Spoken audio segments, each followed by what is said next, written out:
A day in my life bilang isang single na ayaw mag-jowa. Time check. It's 8:07 a.m. Late na naman gumising ang above na ito. Consistent, very on brand. Tingnan nyo naman kasi ang itsura ko. Puyat. Mukhang pagod. Kasi naglaba pa yan kagabi. Ayan, pagiging responsible adult ang ending. Wait, check muna tayo. Baka sakaling may pag-asa pang gumanda ang above na to. Oh no! So, for today's video, kailangan na natin mag-prepare para makapunta na tayo sa ospital para makapagpa-appointment sa late na follow-up check-up ko. Tapos na pala akong maligo. Oras na para magpaganda sa mahiwagang salamin ko. You know? Pag kasi bumili tayo ng gamot, kailangan may reseta talaga. Kapag nag-expire naman to within 3 months, hindi na nila i-allow na bigyan ka ng gamot na bibilhin mo. So, kailangan natin ng panibago na reseta. Kaya kailangan kong pumunta ng ospital para makakuha ng appointment date. Teka, wait. Kailangan muna nating mag-drawing ng kilay. Hindi kasi ganun kakapal yung kilay ko. Hindi tulad kay Andrea Bergantes. Grabe, ang ganda at ang kapal ng kilay niya. Malay mo, dito lang pala ako gaganda pag may kilay na. Oh, sino ka dyan? Charot! Eh hala, pagpasensyan nyo na. Talagang matagal mag-ayos ang above na to eh. Dito kasi kaming mga babae kapag naggagayak. Kaya minsan nalilate. Charot!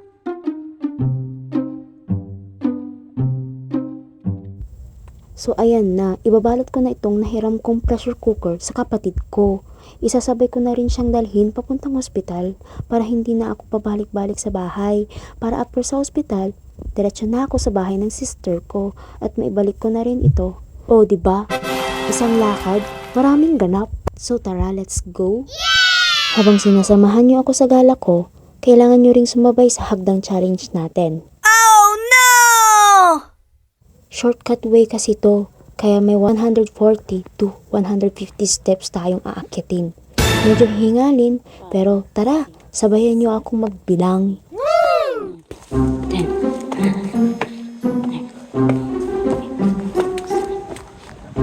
7,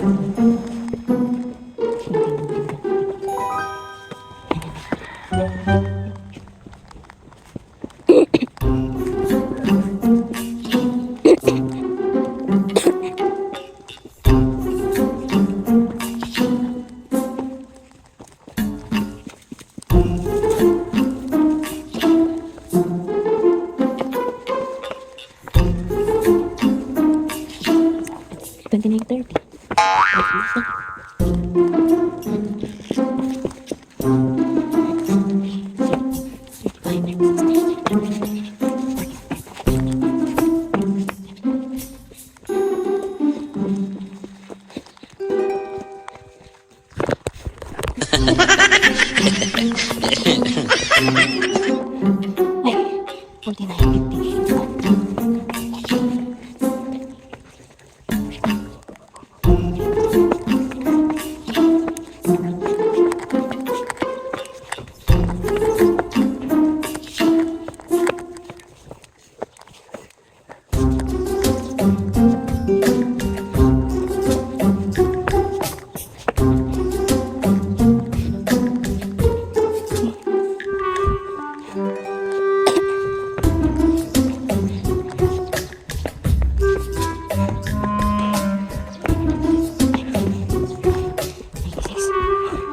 哎呦我的妈！No no no no！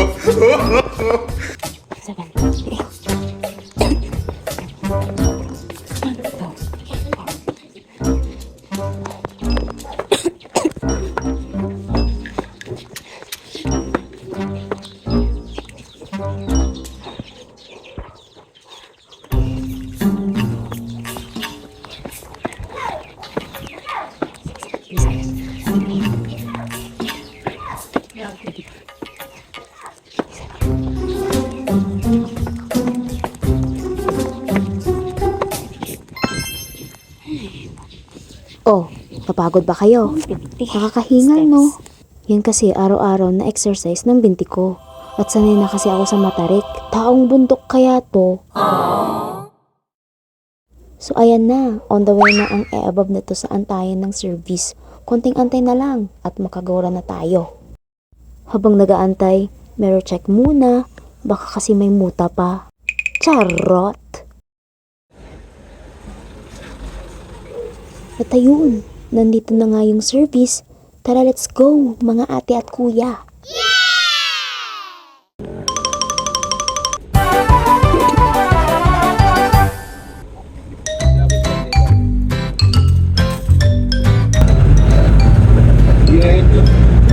Manong para, DJH?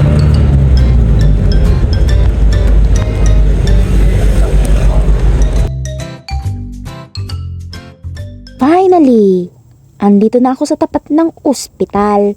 Kaya nagpara na ako at bumaba na sa jeep. Na para bang kinakabahan ako kasi baka gabi na ako makakauwi nito. Late yarn.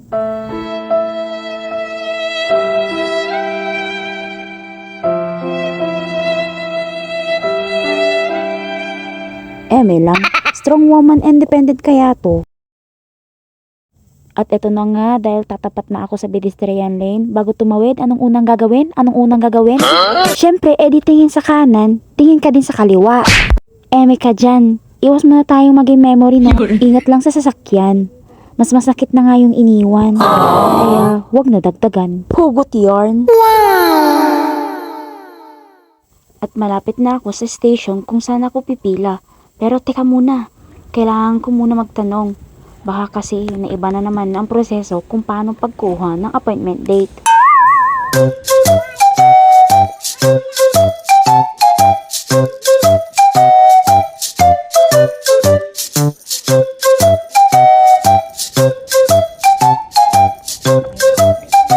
Teka, try nga natin magtanong dito kay ate at kuya na nakaupo dito sa gilid. Nakapila po ba kayo? Regular lane? Tanong nyo na lang po dun sa Sige po. Sa ano po kasi registration sa, appointment? Diretso lang po. Sige po, thank you po. Kukuha pa ng number ng ganyan po. Ay, may pila doon sa Sa number 7, may nakaupo doon na regular. Ay, Doon sige. ka pumilang. Hindi ka po Sige po. bibigay ka ng number. Number, sige po. Thank you po.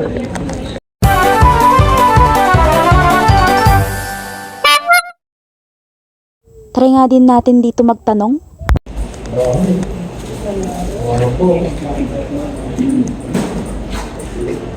Uncle, maban gamot? Naka-regular kayo ba na linya? Ay, regular dyan. Dito eh? Ay, senior dito eh? Senior. Ay, sige. Thank you.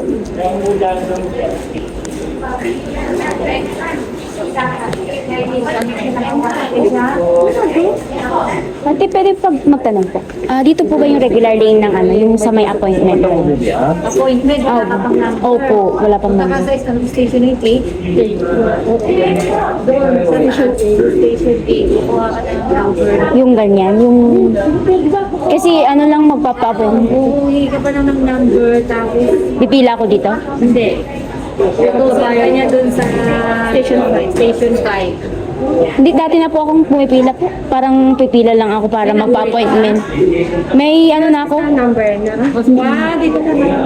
Hospital. Antayin ko lang yung yung ibibigay na, ang tawag dun, yung number.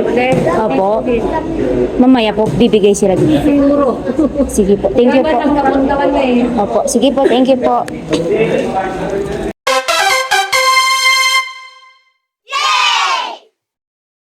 A few moments later. Habang nakapila ako, napatingin ako sa labas. Ay, palakas na pala ang ambon. Oh no! Kung kailan wala akong dalang payong, tsaka naman uulan. Ano ba yan? Bahala na naman si Batman. Universe ha? Bakit naman ganun? Agoy! At nag-face mask muna ang auntie nyo. Kasi required yan pagpapasok ka sa loob ng ospital. At ito pala ang pinakamaaga na available na pagpapa-appointment na schedule nila. Eventually. So ayon, binigyan na rin ako ng appointment date. Sa wakas, tapos na rin. After how many hours? Charot! Okay, bago ang next na lakad, quick stop muna tayo sa pharmacy. bibili lang naman ako ng...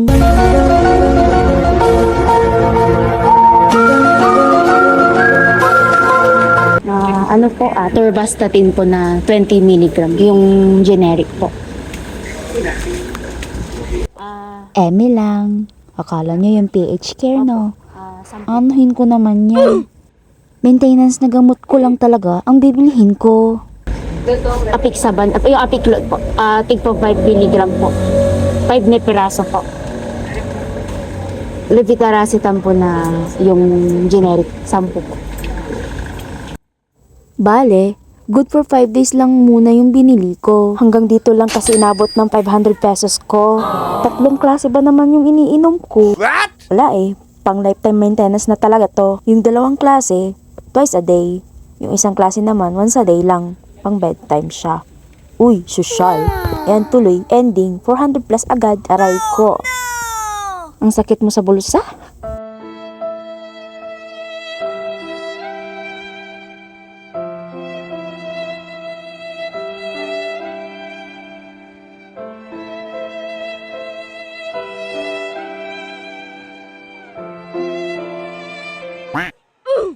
So ayan na nga, sumakay na ako ng jeep papunta sa bahay ng sister ko. Timing na timing kasi, kakauwi lang nila galing school ng anak niya. Ang ginagawa kasi ng sister ko, hatid, antay at sundo. Uy, all-in-one package yarn. Wow! Wow! Wow! Yung bang nakabundle na, parang promo. Ganyan talaga, diskarte lang ba? Para hindi na siya mahirapan pa. Multitasking, tipid sa pagod, tipid pa sa oras. Samantalang ako, passenger princess lang, sumasakay sa jeep at sa desisyon ng buhay. Aray ko. A few inches later. Okay, nandito na tayo. Lakad muna pababa ng ilang minutes papunta sa bahay nila sa street ko. Pababa ang kalsada, oo, pero yung tuhod ko parang pa-retire na.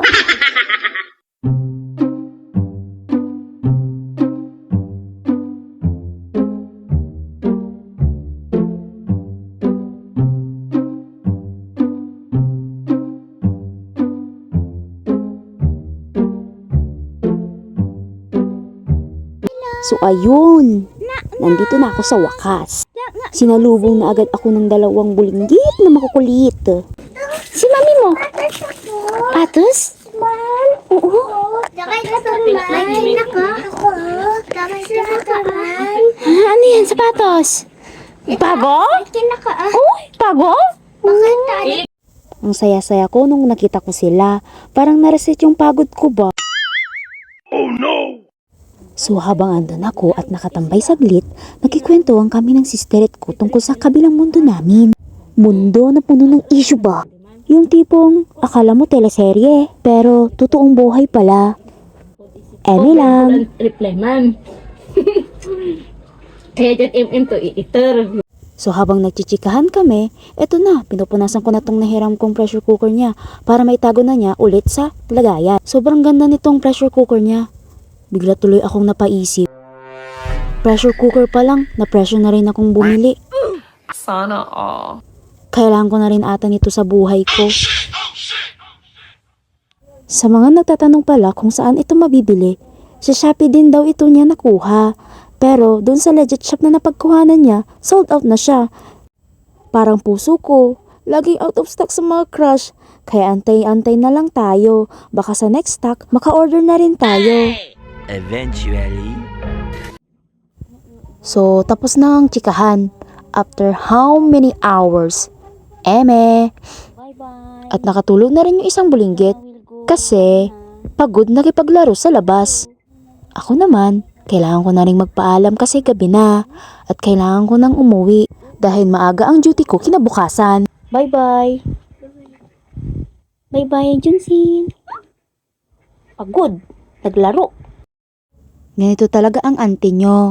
Kapag paminsan-minsan lang nakakarating sa isang lugar, sinusulit ko na, lalo na pag day off ko. Araw ko to eh, kaya kailangan din nating lumabas-labas. Hindi pwedeng puro trabaho na lang at laba ang ginagawa.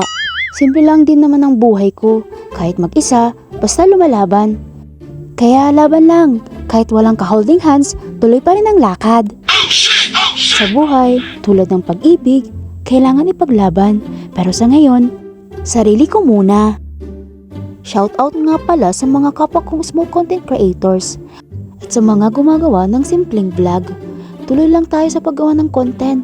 Kung saan tayo masaya, bakit natin pipigilan, di ba? At sa mga nanonood ng vlog ko ngayon, kung nangangarap ka ring mag-vlog, simulan mo na ring aralin kung paano. Kapag handa ka talagang gumawa, kailangan na rin talagang pakapalan ng muka, mangulit ka ng short clips kahit nasa public. Itong content ko na to, simple lang para sa iba pero at least na-enjoy ko siyang gawin. Habang nangangapa ka pa, mas natututo ka at mas nasasanay ka sa pag-e-edit. Syempre, kailangan din natin to lalo na't kumikita na ang page natin kay Meta. Malay natin, biglang ma-reach natin ang quota, edi may pambili na tayo ng asukal at tinapay. O siya, kailangan ko nang tapusin ang vlog ko na ito. Uy siya nga pala, dumaan ulit ako sa shortcut way para makauwi agad. Pagbababa kasi, madali lang. Pero kapag paakyat, nakakahingal. That's all for today's video. Bye! Thanks for watching!